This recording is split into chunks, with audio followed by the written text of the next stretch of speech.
aren't necessarily strong per se. Their strength is that they're strong when all of their greatest threats, present and future, are weaker, and they have the opportunity to exploit that early on. But if they don't get that opportunity, then they really start to fall off the wagon. Mm-hmm.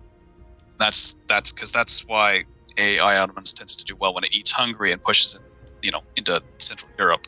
It just ends up fucking, excuse me, pardon French, messing with everyone else, and it becomes a threat then. But if it's blocked successfully, or if it doesn't go down into North Africa and it's contained, it's a much more manageable nation to deal with for its neighbors. So. True, but this Ottomans are still very strong. I mean, we've seen them consistently, like the top great power. They've had incredible trade income. Like they've been very good on the trade stuff. They've had lots. They monetarily they've been quite good. It's their combat effectiveness that tends to drop off as the time goes on. Yeah, they still have numerical. It's still strong. It's still strong. Oh yeah, they have numerical, but like I did the math. Like I said, I did the math here before. The combined HRE has over 700,000 troops. Good luck. No matter what numerical advantage exists in a single nation, you just can't deal with that. So, which is why they were being very friendly and cooperative with me the entire time, despite chat's insistence that I should be attacking them and other things. I really didn't need to. Well, I think chat even understood that there was kind of just a mutual respect. Not going to touch your stuff if you don't touch mine for a long time, but. I mean, the big thing from this session is the geopolitical situation just completely shifted. And this has very much opened things up in the future, and it's going to be interesting to see exactly what that means. Like Russia right now, allied to Milan and Netherlands, their allies are completely different. The Ottomans, no allies whatsoever. Yep. Did anyone fill you in on what happened with the resolution to that war with the Russians, by the way? No. Okay. Yeah, so I think it was mentioned before, but the big thing involving Russia was that Helsin, the former Russian player, had this huge vendetta thing against Yuan and that guy, especially. Mm-hmm. And that guy was reciprocating because Helsin... Yeah, I was going to say, that one I get. Yeah. The big...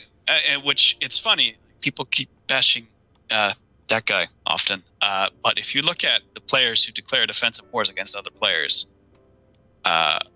Russia's probably the top one, because they've declared at least 5 offensive wars against players, 2 against Poland, 3 against Yuan, plus a few others probably. So... And yeah, I would say in all of those cases they were kind of vindicated, because Russia wants to stop the Commonwealth forming, got that. And then Yuan were freaking scary, and blocked them in Siberia, and blocked them in a big way. Yeah, no, it wasn't wrong. They weren't wrong in doing it, but it's just this idea that guy is this dangerous player. Sorry, not dangerous. This devious player who kills other players. It's like he killed one, and it was one player war that he's declared, and that was it. And every other war that's been declared has been declared against him. So that's funny. But anyway, that's a side one. So it was because of that main vendetta thing between Helsin and that guy that the HRE mainly went in to try to contain Russia, because Russia, once it gets going, it basically gets 3 times the manpower per development that any other nation gets. Base level, that is, not factoring in everyone else taking quantity and other stuff, but it has that potential to get 3 times the manpower out of it. So it can be scary if it's not checked, and if it has the opportunity to destroy China and eat China and get its manpower in there, then that's a big no-no. So the HRE was like, okay, that's enough. We got to step in here, which we did, and then Helsin had to leave for reasons, real life reasons. So Calico came along and started negotiating an arrangement, and he made peace with the East. He made peace with us. Wait. Calico, diplomatic. Yeah. Okay. He even ceded 2 states to Poland in a separate war. Yeah, I saw that as part of the peace. No, I've really knocked Calico in the past because he doesn't do diplomacy, but I think he's one player that's really improved in that area. Like he now knows the importance of talking to other players and doing deals, and you can see it here. Oh yeah, it's already happened. Yeah. Absolutely, and so we successfully managed to make sure that Yuan stays alive, to be a buffer in the east. We're still a buffer in the west, and the trade-off in that is we've been helping Calico recover a bit, giving him some money, funding his recovery and rearmament. So it could fire in the future, always, of course. That we're all well aware of that, which is why I'm doing everything I can to keep the HRE strong and united, while disparate and severed at the same time. Yeah, so I think the Middle East is going to be the place where things have changed the most. Very likely, yeah. Timurids it's probably and going to Hindustan. continue to change. Yeah. Has some land gone back to... I can't tell. I can't tell if land's gone back to the Ottomans or why some of them. Because initially Timurids took, like, basically Lebanon. No, they formed Armenia. And West. They formed... No, but they did that, but they also took, like, that chunk of Syria that the Mamluks now have, and they've given it to the Mamluks, but I don't know if they gave that's right. They went all the way to... Yeah, the coast. The Palestinian you're coast. right. And I don't know. I don't know how they did that if they didn't also take a province or two from the Ottomans in that area too to get that land path. But maybe they didn't. Maybe they were able to do it. I don't know. I can find out. Province histories. Occupied by Timurids, liberated from enemy occupation, December 25th, 78. So no. The big one would be Rabat. If annexed by the Ottomans, March 20th, 79. Annexed by Timurids. Okay, so it was 1670. Annexed by Timurids, liberated from enemy occupation, annexed by Ottomans. So yes, they did. So they did take that back, either through arrangement or exchange. Yep. Cool. All right. Well, thank you. You're welcome. I will see myself out. Okay, so there we're getting a little bit of the lowdown from the Austrians and what exactly was happening here. I'm really interested to see what exactly this means for the geopolitical situation. I think that a lot of players are now going to be looking at the world going, how can I use this? I think the real benefactors are going to be the Timurids and Hindustan. I wouldn't be that surprised if we see Hindustan and Delhi chomping at Champa very, very quickly. I don't think the Timurids will dare go after that territory, especially as the Timurids are allied to Hindustan. I think Hindustan are still well, actually not secretly anymore, they are the biggest nation. I know a lot of people, I think, have been underestimating Hindustan, and I've said that for several sessions now. But I think that Hindustan's true power is really starting to show. And they're going to be more and more in a position to throw their weight around. Whether they use that ability remains to be seen. I'm still kind of expecting more attacks against the Ottomans. Based on what Austria were just saying, I don't think it's going to come from the HRE, but they've shown themselves to be opportunists. I'm still kind of expecting Russia to go after the Ottomans, take these steps. And then possibly the Mamelukes. But I think that if the Mamelukes attacked, then the Ottomans would actually try and defend. Armenia are a vassal, yes. Which is a bit dangerous, because this game has already shown that vassals are really broken. So I'm surprised that players are still making them. You want to know their ideas. They've got monthly war exhaustion minus 0.02, which is great. Recovery army morale, and then attrition from enemies +1. Missionary strength +2. Land reclamation. Development cost. Diplo reputation. Taxes, regiment cost, army tradition, and then production efficiency. I think the main reason that Armenia exists is just to make the coring costs cheaper for the Timurids. I thought the Timurids took states on the Mediterranean. Yeah, what we just established is they did take a line of states here, and then they've since sold that, or given those territories to the Mamelukes. So the Mamelukes are kind of back as another counter power block to the Ottomans. So I do wonder how much of this was just... It was a cutting down to size. Absolutely, 100%. A cutting down to size. I would not be very surprised to see the Papal States, or possibly Brazil, going after the Ottomans to try and take these territories. They may even just do a deal, because the Ottomans should be seeing that Iberia is a bit of a liability for them now. And in fact, they're saying that anyone who declares on me right now gets all of Iberia for free. Andalusia immediately declares.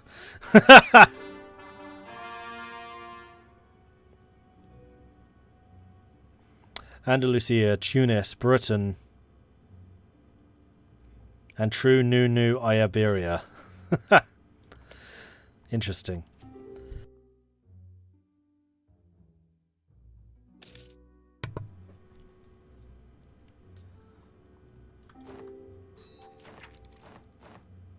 So are they actually trying to do deals? Oh, they've let the military power max out.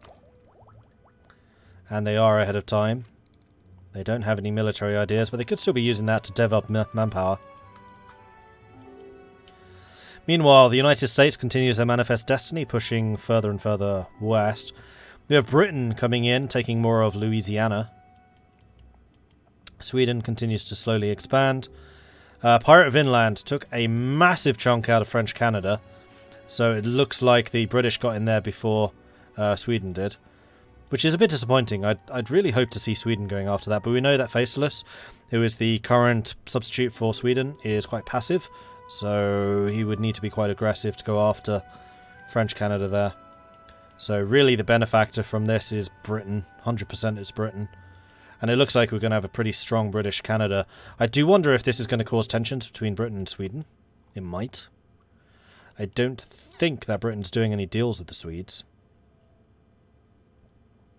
Except for the fact that they are both electors in the HRE.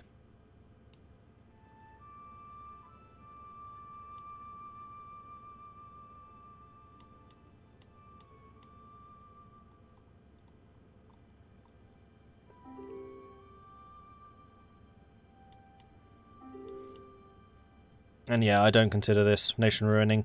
If he was selling like all of Turkey and Greece, that would be nation ruining. This is getting rid of a liability. That's acceptable.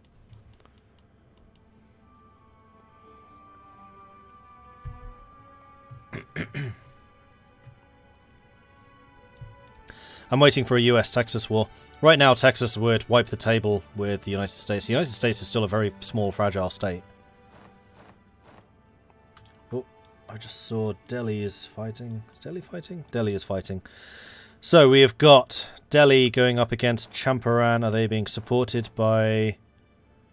No! Hindustan is on Champaran's side. Oh, really? Backstab! So it's the Mamelukes and Delhi versus Hindustan and Champaran. Now that's very interesting. So Hindustan are... Well, actually, they're not actually moving. I think they were just allied to stop anyone else going after Champaran. Although, maybe guaranteed? Huzzah! Yeah, there's a Hindustan guarantee to basically stop the Timurids or Uran going after Champaran so that Delhi could build this up. So I totally get that, although this is leaving Delhi a little bit isolated, but they are still allied with the Mamluks in the Congo, so I think they're fine. Just Ben, please. Thank you very much for the Tier 2 subscription. Welcome to the Mortlings, and thank you very much for the support. I appreciate that. Thank you. Welcome, welcome, welcome.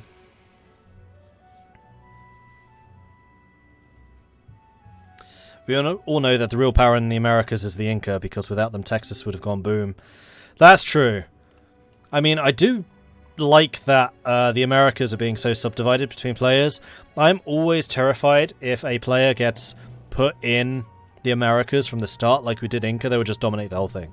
Like, I'm pretty sure if I was playing as Inca, I would have been rather more aggressive at just consolidating everything in America. And I would be pretty adamant about not letting anybody else in. But we have Inca, we have Brazil, we have Texas, we have the United States, we have Britain, we have Sweden, we have Hamburg, we have more Sweden. So it's pretty nicely kind of divvied up between them. In fact, that's a point, yeah. Sweden did take Cuba. And who's this? Oh, that's America. Of course America is Guantanamo Bay. Of course! I should have expected no less.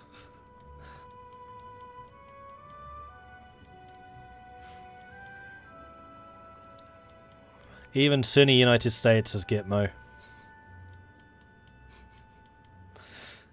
Usually I cringe at stuff like that, but that is genuinely quite funny.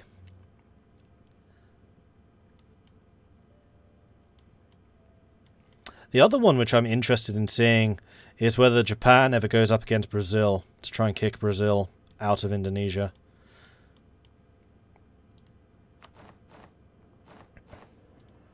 Okay, so the war against Iberia has ended, and Andalusia has gobbled that up. Now, how does this change things? Andalusia is now the third greatest nation, so Andalusia is kind of a little bit similar to Hindustan. I think this is going to be a massively understated nation. And I think that Andalusia has been slowly but surely creeping themselves into power. Andalusia always has a very strong military. Like, their military national ideas are phenomenal.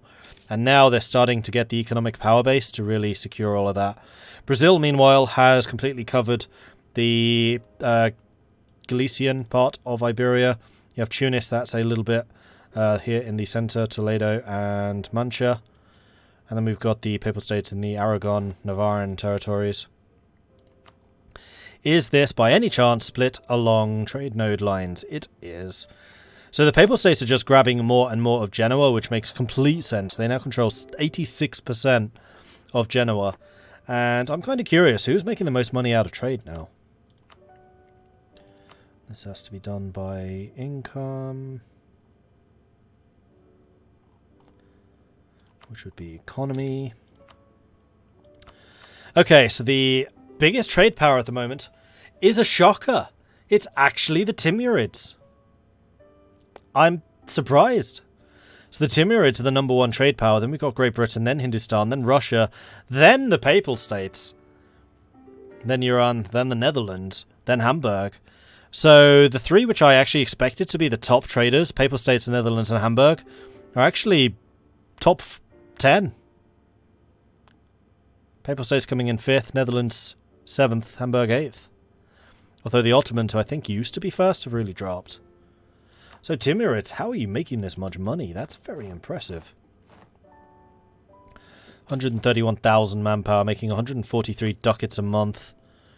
They, unlike the Dutch, are not sending that much money out.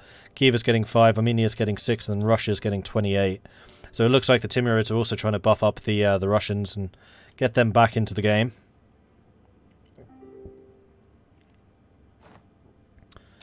So let's take a look at how the Timurids are managing their trade.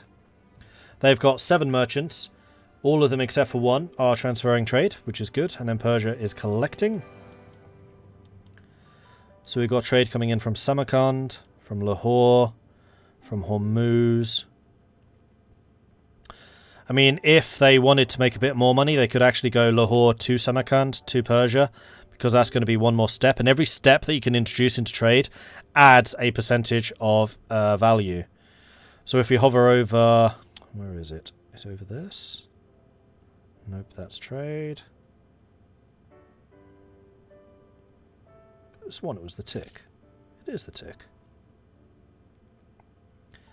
Well, it's not showing how much the trade steering is increasing amounts by. Here we can see it. No, that's just trade value. There we go. Nope, that's also trade value.